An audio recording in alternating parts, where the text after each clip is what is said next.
வணக்கம். சற்று முன் கிடைக்கப்பெற்ற மிக மிக முக்கியமான செய்தி ஒன்று வெளியாகி உள்ளது. அனைத்திந்திய அண்ணா திராவிட முன்னேற்ற கழகத்தின் முன்னாள் அமைச்சர் செங்கோட்டையன் அவர்கள் ஓபிஎஸ் அவர்களை இன்று மாலை அவரது பண்ணை வீட்டில் சந்திக்க உள்ளார். அதிரடியான மாற்றங்கள் அதிமுகவில் எடுக்கப்பட உள்ளது.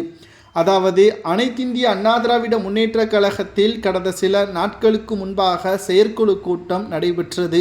அதில் பல முறை அதிமுகவின் அவைத்தலைவர் தமிழ்மகன் உசேன் அவர்களிடம் ஓபிஎஸ் அவர்கள் அதிமுகவில் இணைப்பதை பற்றி பேசியிருந்தார். எடப்பாடி அதை தவிர்த்து கட்சியிலிருந்து நீக்கப்பட்டவர்கள் நீக்கப்பட்டதுதான், ஒருபோதும் அவர்கள் மீண்டும் கட்சியில் இணைக்கப்பட மாட்டாது என்று அறிவித்திருந்தார். ஆனால் தேர்தல் ஆணையத்தை மறந்துவிட்டு இவர் பேசியதை சுட்டிக்காட்டி அவைத்தலைவரிடம் ஓபிஎஸ் இல்லாமல் இரட்டை இலை சின்னத்தை மீட்டெடுக்க முடியாது, அவருக்கும் இரட்டை இலை சின்னத்தில் உரிமம் உள்ளது என்று நீதிமன்றம் தெரிவித்திருக்கிறது. மேலும் அவர் செய்த துரோகம் என்ன என்பதை நம்மால் சுட்டிக்காட்ட முடியாது. திமுகவின் பிடிஎமாக ஓபிஎஸ் அவர்கள் செயல்பட்டார் என்பதற்கான ஆதாரம் இருக்கிறதா? கொள்கைக்கு எதிராக ஓபிஎஸ் அவர்கள் என்ன செய்தார்? ஓபிஎஸ் அவர்கள் ஒருங்கிணைப்பாளர் என்ற முறையில் அதிமுகவின் அவசர செயற்குழு கூட்டத்தை ஓபிஎஸ் அவர்களது அனுமதி இல்லாமல் கூட்டி எடப்பாடியை பொதுச்செயலாளராக அறிமுகப்படுத்தி கொண்டதுதான் தவறு என்றும் பேசியிருந்தார்.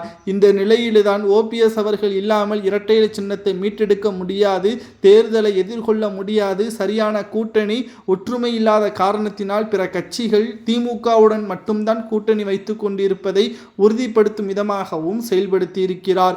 இதன் காரணமாக அவைத்தலைவர் தமிழ்மகன் உசேன் அவர்கள் ஓபிஎஸ் அவர்கள் இணைக்கக்கூடிய வாய்ப்பை ஏற்படுத்தும் விதமாக செங்கோட்டையன் அவர்களிடம் முழு பொறுப்பையும் கொடுத்து விட்டார். இந்த நிலையில்தான் ஓபிஎஸ் அவர்களை இன்று மாலை பண்ணை வீட்டில் சந்திக்க உள்ளதாகவும், மேலும் சில ஆதரவாளர்கள் ஓபிஎஸ் அவர்களை பேச உள்ளதாகவும், இதன் மூலமாக இன்னும் சில நாட்களில் ஓபிஎஸ் அவர்கள் அதிமுகவில் இணைவதற்கான வாய்ப்புகளை இது ஏற்படுத்தும். இல்லை என்றால் செங்கோட்டையன் அவர்கள் முழுமையாக எடப்பாடியை நீக்குவதற்கான வேலைகளில் ஈடுபடுவார். இது அதிமுகவில் மீண்டும் மோதலை தான் ஏற்படுத்தும் என்ற தகவலும் தற்பொழுது வெளியாகியுள்ளது. ஒன்றல்ல இரண்டல்ல பல்வேறு பிரச்சனைகள் அதிமுகவில் நடந்து கொண்டிருப்பதற்கு முக்கிய காரணமே எடப்பாடி மட்டும்தான். அதில் துளி அளவு கூட மாற்றம் கிடையாது என்று செங்கோட்டையன் அவர்கள் வெளிப்படையாகவே பேசிவிட்டார். ஏனென்றால் மறைந்த முதல்வர் ஜெயலலிதா அவர்களுக்கு பிறகு முதல்வர் பதவியில் இடம்பெறக்கூடிய முதலாவது இடத்தில் ஓபிஎஸ் அவர்களும், இரண்டாவது இடத்தில் செங்கோட்டையனும் தான் இருந்தார்கள்.